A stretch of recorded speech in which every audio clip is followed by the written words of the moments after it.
श्री गणेशाय नमः. श्री शिवलीला अमृत कथासार कथा 9.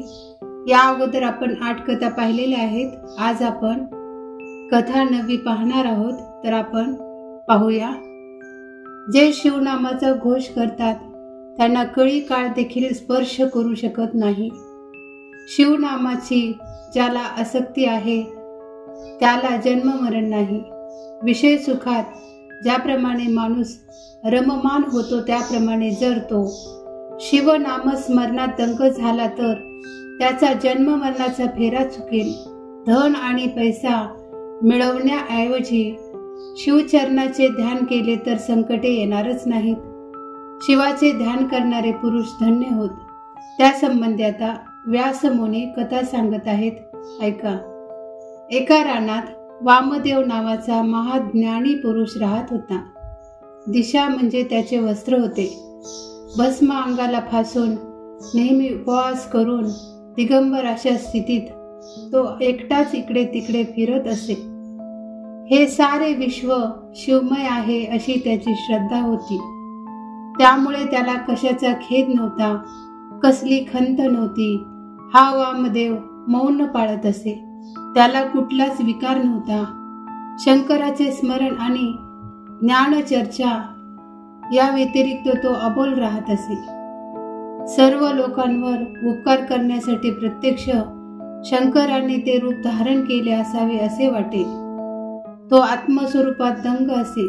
नेहमी समाधीस्थ स्थितीत आहे असेच वाटत असे. त्याने आपल्या तपाने तेजाने दाहकपणा जाळून टाकला होता. पृथ्वीचा कठीणपणा कमी केला होता. पाण्याचा ओलावा काढून घेऊन पाणी स्वच्छ केले होते. सर्व ब्रह्मांड जाळून त्याचे भस्म अंगाला फासले होते.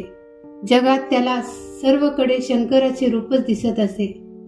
एकदा काय झाले, एक महाभयंकर ब्रह्म राक्षस आपली हातभर जीभ तोंडाबाहेर काढून लाल लाल भडक डोळे फिरवत येणाऱ्या सर्व प्राण्यांना खाऊन टाकत येत असताना त्याला वामदेव दिसला. ब्रह्म राक्षस त्याच्या अंगावर धावून गेला. वामदेवाच्या गळ्याला त्याने घट्ट मिठी मारली. त्यावेळी वामदेवाच्या अंगाला लावलेले पवित्र भस्म त्या ब्रह्म राक्षसाच्या अंगाला लागले.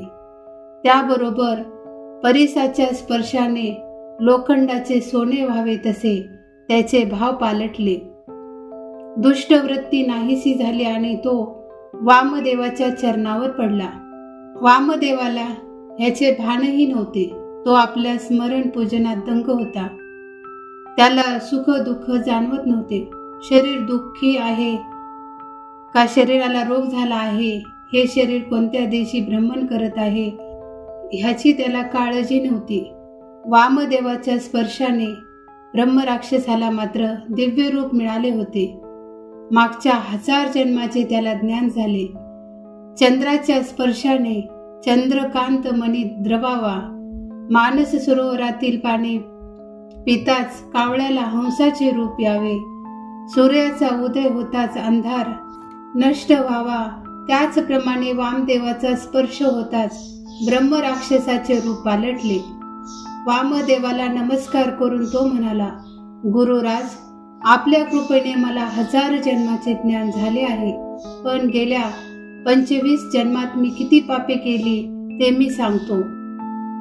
पूर्वी मी दुर्जय नावाचा राजा होतो. निर्दय आणि दुराचारी होतो. सर्व प्रजेला त्रास देत असे. मला आवडेल तसे मी वागत असे. वेदशास्त्र पुराणे मी कधी ऐकली नाहीत. स्वप्नातही धर्माचा विचार केला नाही. ब्रह्महत्येसारखे अनेक पापे केली. रोज नवीन स्त्री पकडून आणून मी तिचा उपभोग घेत असे.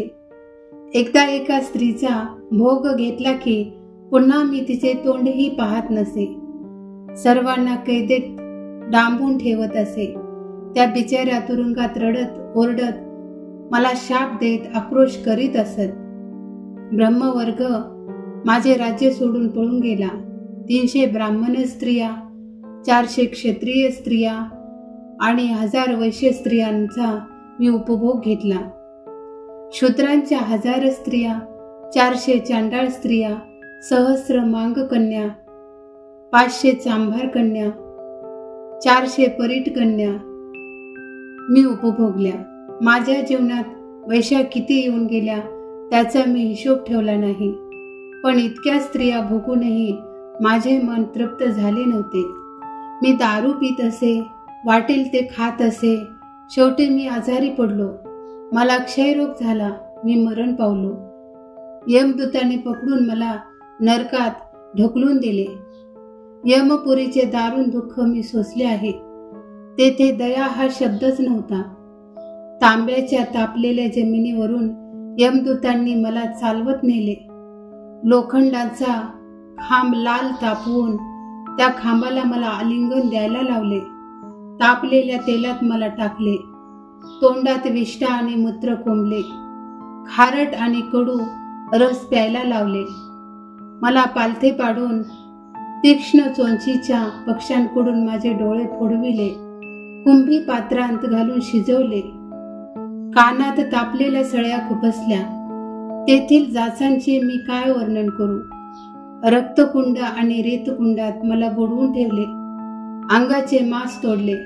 जखमांवर मिठांचे पाणी टाकले. जीभ, नाक आणि कान तीक्ष्ण शस्त्राने कापून टाकले. हात पाय तोडले. पोट चिरले. माथ्यावर तापलेली शस्त्रे खोचली. शिश्न कापले. गुत्तदारात तप्त रस ओतले. पाठीकडे वाकवून पायाला मान बांधली. सर्व अंगाला सुया टोचल्या. दगडाने वृषणाचे पीठ केले. हात आणि पाय एकत्र करून बेड्या घातल्या. ज्याचा पार लागणार नाही अशा नरकात बुडवले. दात पाडले. मानेला फास घातला. आपलीच विष्ठा आणि मूत्र खायला लावले. सर्वांगाचे तुकडे तुकडे केले. कुत्र्यांकडून शरीर टराटरा फाडवले. तापलेल्या लोखंडाने मारले. उकळ्यात घालून तापलेल्या मुसळाने मला काढले. नाकावाटे जहर आत सोडले. विंचवांनी भरलेल्या विहिरीत फेकून दिले. विषारी नाक चावविले. अग्नीने शरीर भाजवले. पायात जड दगड बांधून डोंगरावरून खाली लोटून दिले. पोटातील आतडी काढून खायला लावली. वर टांगून ठेवले. धुण्यासारखे दगडावर आपटले. खिळांवर उभे केले. इंगळ्यांचे अंथरूण करून त्यावर झोपाय लावले. दगडाने डोके फोडले. लोखंडाचे चणे गरम करून खावयास दिले. ओठ फाडून तापलेल्या सळ्या नाकात कोंबल्या. मानेला दगड बांधून उपराटे टांगले आणि वाघसिंहाकडून शरीराचे तुकडे तुकडे केले. हत्तीच्या पावलाखाली चिरडले. तापलेले पाणी प्यायला लावले. अष्टांगे कापून वेगवेगळी केली. भयानक भूते लिंग कापून खा खा म्हणत असत. सांधे खटाखटा मोडून टाकले. भूमीमध्ये शरीर पुरून वर बाणांचा वर्षाव केला. टोकदार सुळावर पालथे ठेवून वरून मुसळांनी कुटले. मग पायाला दगड बांधून नरकात फेकून दिले. काचा शिशे यांचा रस करून प्यायला लावला. अशा नरक यातना मी 3000 वर्षे भोगल्या. या यातना भोगताना दरवेळी शरीर नष्ट होत होते, पण प्राण मात्र जात नाही. त्यामुळे सर्व यातना सोसाव्या लागतात, समजतात. मग यमदूतांनी मला व्याघ्र जन्मात ढकलून दिले. त्यानंतर मी अजगर झालो. त्यानंतर लांडग्याचा जन्म घेतला. चौथा डुकराचा जन्म घेतला. नंतर सरडा बनलो. 6व्या जन्मात कुत्रा, 7व्या जन्मात कोल्हा झालो. 8व्यात गेंडा झालो. 9वा जन्म माकडाचा घेतला. 10वा जन्म गाढवाचा घेतला. मग मुंगूस झालो. 13व्या जन्मी बगळा झालो. 14व्या जन्मी कोंबडा झालो. नंतर पापी गिधाडाच्या जन्मात गेलो. त्यानंतर मांजराचा आला. त्यानंतर बेडूक बनलो. 18व्या जन्मी कासव झालो. नंतर मासा बनलो. माशानंतर उंदराचा जन्म आला. नंतर घुबडाचा जन्म घेतला. 22वा वनद्विगराजाचा जन्म घेतला. नंतर उष्ट्र जन्म घेतला. नंतर पापी निषादाचा जन्म घेतला आणि त्यानंतर हा राक्षसाचा जन्म आला. स्वामी महाराज, आपल्या कृपेने मला ज्ञान झाले आहे. मी पावन झालो आहे. गंगेच्या स्नानाने पाप नाहीसे होते. दत्ताच्या दर्शनाने भवताप नाहीसा होतो. कल्पवृक्षाच्या दर्शनाने दैन्य नाहीसे होते, तसे तुमच्या दर्शनाने माझे पाप नष्ट झाले आहे. राक्षसाचे भाषण ऐकून वामदेव म्हणाला, एक ब्राह्मण होता. एका शूद्र स्त्रीवर त्याचे प्रेम होते. शूद्र स्त्रीच्या पतीने या दोघांना एकत्र पाहिले आणि त्याचा राग उफाळला. त्याने ब्राह्मणाला मारून गावाबाहेर टाकले. त्याचा अंत्यसंस्कारही कोणी केला नाही. यमदूत त्याला मारत मारत घेऊन गेले. त्याला तेथे खूप त्रास दिला. ब्राह्मणाचे प्रेत तसेच पडलेले होते. तेवढ्यात काय झाले, शिवालयासमोर भस्मात लोळून एक कुत्रे वेशी बाहेर पळत पळत आले आणि ह्या ब्राह्मणाच्या प्रेतावर जाऊन पडले. शिवाचे भस्म अंगाला लागताच ब्राह्मणाचे पाप नष्ट झाले. यमदूतांनी त्याला नरकातून बाहेर काढले. शंकराने विमान पाठवून त्या ब्राह्मणाला आपल्या कैलास पर्वतावर आणले. असे हे शिवभस्म पवित्र आहे. राक्षस हात जोडून म्हणाला, महाराज, ह्या भस्माचा महिमा आपण सांगावा. भस्म चांगले कोणते, ते कसे लावावे हे कृपा करून मला सांगावे. तेव्हा वामदेव सांगू लागला, एकदा उतुंग अशा मंदगिरी पर्वतावर शंकर सर्व देवासह बसले होते. यक्ष, किन्नर, गंधर्व, देव, उपदेव, पिशाच्य सर्वजण महेशाभोवताली कोंडाळे करून बसले होते. मरुदगण, पितृगण, 11 रुद्र, 8 वसु, 8 भैरव, 8 दिक्याळ, 88,000 ऋषी, 60,000 वालखिल्य, ब्रह्मपुत्र, पाताळ नाग, पृथ्वीवरचे राजे सर्वजण शंकराला वेढून बसले होते. नंदिकेश्वर सर्वात पुढे बसले होते. त्या ठिकाणी सनत कुमार आले आणि शंकराला नमस्कार करून त्यांनी भस्म धारण करण्याचा विधी सांगावा अशी विनंती केली. तेव्हा शंकर म्हणाले, गायीच्या शेणा जाळून त्याची राख करावी. त्या राखेत माती येऊ देऊ नये. ती विभूती शिवगायत्री मंत्राने मंत्रावी. आधी अंगठ्याने वर लावावी, मग मस्तकाभोवती लावावी. विभूती लावताना तर्जनी लावू नये आणि करंगळी ही वेगळी ठेवावी. कपाळावर 2 बोटाने कपाळाला लावावी आणि अंगठ्याने मध्य रेषा काढावी. तर्जनी न लावता 3 बोटांनी सर्व अंगाला विभूती लावावी. या भूषणामुळे मोठमोठी पापे जळून भस्म होतात. दारू पिणे, ब्रह्महत्या, अभक्ष्य भक्षण करणे वगैरे पापे शास्त्रशुद्ध भस्म लावले म्हणजे नष्ट होतात. शंकराने सांगितलेला हा भस्म महिमा वामदेवाने ब्रह्मराक्षसाला सांगितला. त्यामुळे तो ब्रह्मराक्षस दिव्य स्वरूप होऊन शंकराच्या रूपात मिसळून गेला. सत्संगतीचा महिमा फार मोठा आहे.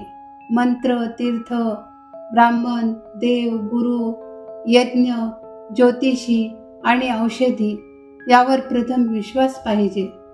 जसा ज्याचा भाव असेल तसा त्याला गुण येतो. पांचाळ देशात सिंहकेत नावाचा राजा राज्य करत होता. फार मोठे सैन्य घेऊन तो शिकारीला गेला होता. रानावनात शिकारीसाठी हिंडत होता. त्याच्याबरोबर अनेक भिल्लेही होते. वाटेत एक पडके शिव मंदिर लागले. एक भिल्ल त्या मंदिरात शिरला. मंदिरात फार पडझड झाली होती.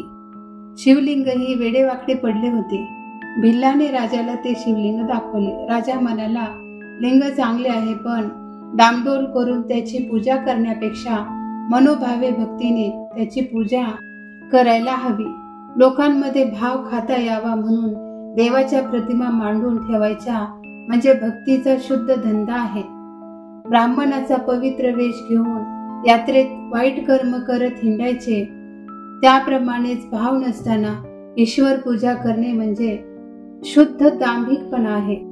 महाराज, मी मनापासून शिवपूजा करीन, पण मला पूजाविधी कसा करावा ते सांगा. भिल्ल नम्रपणे म्हणाला, शबरा पूजेचे अनेक प्रकार आहेत, पण तू असे कर, रोज नवीन चिताभस्म आणून लिंगाची पूजा कर. चिताभस्म लावल्याशिवाय नैवेद्य दाखवू नको, राजाने सांगितले. राजाचे वचन प्रमाण मानून शबराने ते लिंग आपल्या घरी आणले आपल्या पत्नीला त्याने सर्व हकीकत सांगितली. तिलाही फार आनंद झाला. मग सुमुहूर्तावर त्या दोघांनी लिंगाची स्थापना केली. रोज नवीन चिताभस्म आणून दोघेही मनोभावे पूजा करत असत. पूजा झाल्यावर शबराची पत्नी नैवेद्य आणत असे. मग दोघे प्रार्थना करत असत. काही दिवस गेले. शंकरांनी ठरवले शबराची परीक्षा पाहायची. एक दिवस भिल्लाला कुठेही नवीन चिताभस्म मिळाले नाही. तो खूप हिंडला पण उपयोग झाला नाही. घरी येऊन त्याने आपल्या पत्नीला तसे सांगितले. तीही काळजीत पडली. आता पूजा कशी होणार? चिताभस्म लावल्याशिवाय नैवेद्य कसा दाखवणार? शिवाचे व्रत म्हणजे फार कठीण असते. शबरी म्हणाली, हे पहा, मी माझे स्वतःचे भस्म करते, ते तुम्ही शंकराला लावा व पूजा पुरी करा. म्हटल्याप्रमाणे शुद्ध होऊन स्वयंपाकघरात बसून तिने स्वतःला जाळून घेतले. शबराने ते भस्म शंकराला लावले व नेहमी सारखे येता सांग पूजा केली. पण नैवेद्य आणायला दुसरे कोणीच नव्हते. शंकराची पूजा एकार्ती झाल्यानंतर लगेच नैवेद्य दाखवावा लागे. विलंब झाला तर भगवान शंकर रागावणार, कोपणार. शंकर सर्व अन्याय सहन करतो, पण नैवेद्याला उशीर झालेला त्यास चालत नाही. शबर शिवपूजनात दंग होता.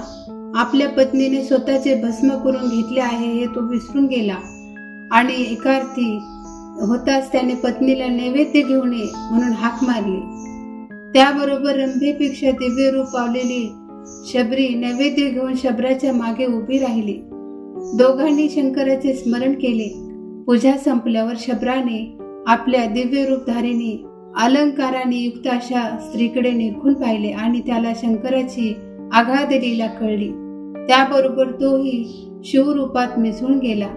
दोघांना नेण्यासाठी आकाशातून दिव्य विमान खाली आले. वाद्य वाजत होते. स्वर्गीय पुष्पाचा गंध सर्वीकडे दरवळत होता. सिंहकेत राजा आश्चर्य करत होता. विनोदाने त्या भिल्लाला पूजा प्रकार म्हणून चिताभस्म लाव असे सांगितले होते. त्याला शबर आणि शबरीच्या एकनिष्ठतेचे कौतुक वाटले. खरी भक्ती केल्याशिवाय शिवशंकर प्रसन्न होणे शक्यच नाही. शबर शबरीच्या भक्तीप्रमाणे भक्ती केली तर देव जवळच आहे.